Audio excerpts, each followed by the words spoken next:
Hello and welcome back to our channel Lady T. My name is Nathalie and today we're going to review the book The Traveling Cat Chronicles by Hiro Arikawa.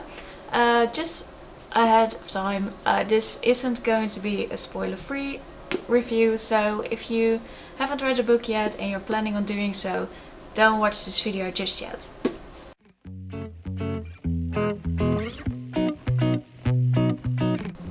So, as I said, today we're reviewing this amazing little book. I discovered it in my local bookshop and I first picked it up because of the back or of the front. And I know that you're not supposed to judge a book by its cover, but I almost always do. I'm at first attracted to mostly the front page, and I just really liked the cat on the front page and I was excited to learn what this book was about.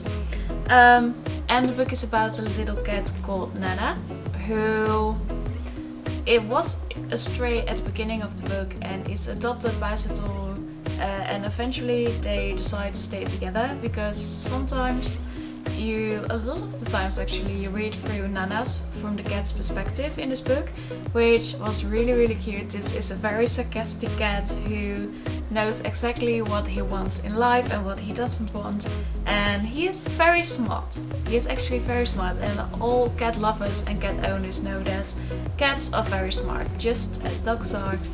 But yeah, the relationship between cat and owner is something that this whole story is all about, and it was just so much fun to read some paragraphs from the cat's perspective as well, because I have a cat, like I said, and it's just fun to kind of read what Hiro thinks that the cat is sometimes thinking. And yeah, it has just helped my relationship with my own cat in many ways. Yeah, the book, so Nana gets adopted by Satoru, and that is the beginning of the book, and then we skip ahead some couple of years and Satoru is looking for a new owner for Nana. So at the beginning of the book I was just kind of feeling, I wasn't quite sure why Satoru was doing that. I kind of felt like he was just starting up a family or something like that, but as we go through the book, we go from possible owner to possible new owner, and Satoru is just looking for this new person who's going to love Nana with all of his heart and where he can find a new home, possibly for the rest of his life. And every owner or every old friend that he is meeting up with and introducing to Nana, he just kind of experienced like, this is not the right home for him, so I'm going to take Nana back with me and everything will be alright because I'm going to find the next owner for him. But he is never quite satisfied with the people he visits.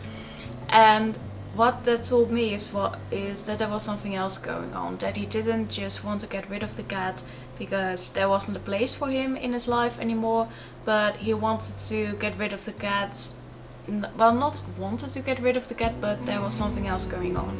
And the deeper you get into the story and the more people you meet from Satoru's past, and the more Nana himself learns from other cats and from other animals, like the dog he encounters at one point, you learn that there is actually something wrong with Satoru.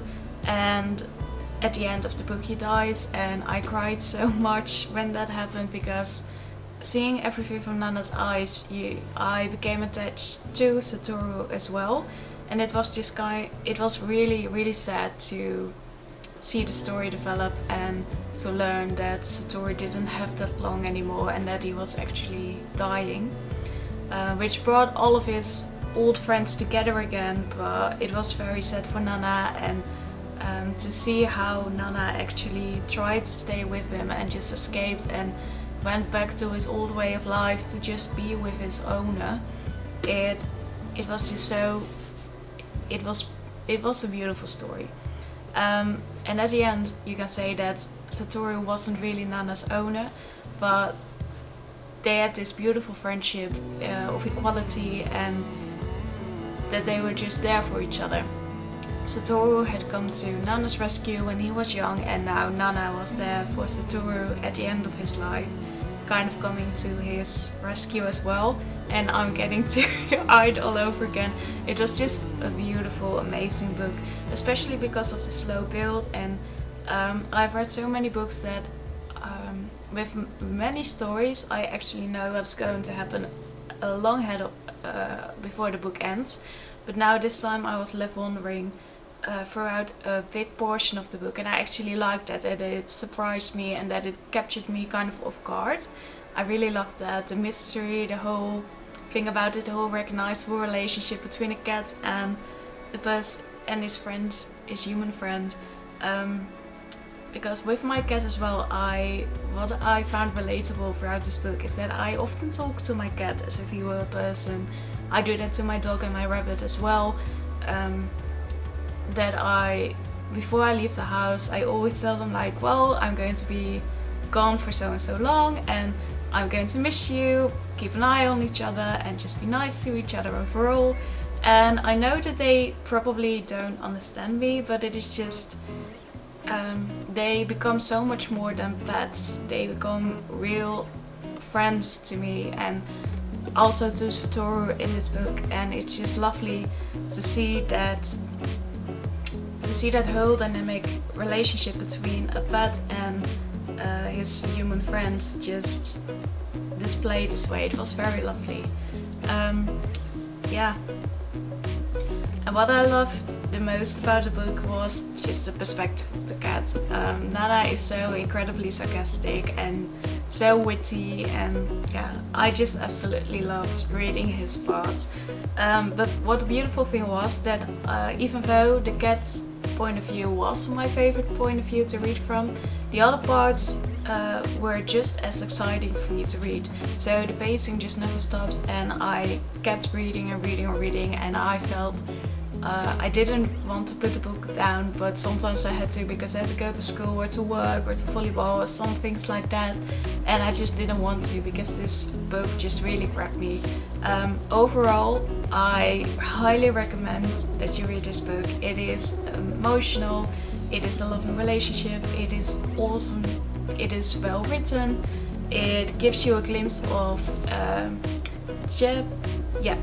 Japanese culture, which is also very exciting to read about. And overall, it is just a wholesome book that you should have read before you die, to get end on a serious note. Yeah, so this was my review of the book The Traveling Cat Chronicles. I hope that you enjoyed it. Let me know if you've already read the book, what you thought of it in the comments down below, and I hope to see you in the next video. Goodbye!